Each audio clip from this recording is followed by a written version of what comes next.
Praise God అండి. I wish you all a very happy Easter. అందరికీ Easter శుభాకాంక్షలు.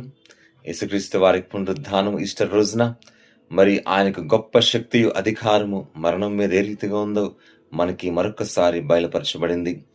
యోహాను సువార్త 11వ అధ్యాయం 25వ వచనంలో యేసుక్రీస్తు వారు చెప్పినట్టుగా, నేనే పునరుద్ధానమును జీవమును, I'm the resurrection and the life. అందుకని దీనిని గ్రీకు భాషలో అనాస్టసిస్ అని పిలుస్తారు. అనాస్టసిస్ అంటే మరి పునరుద్ధానము అవుట, మరణాన్ని జయించుట. మరి ఈ పునరుద్ధానపు శక్తి మరణాన్ని జయించిందండి.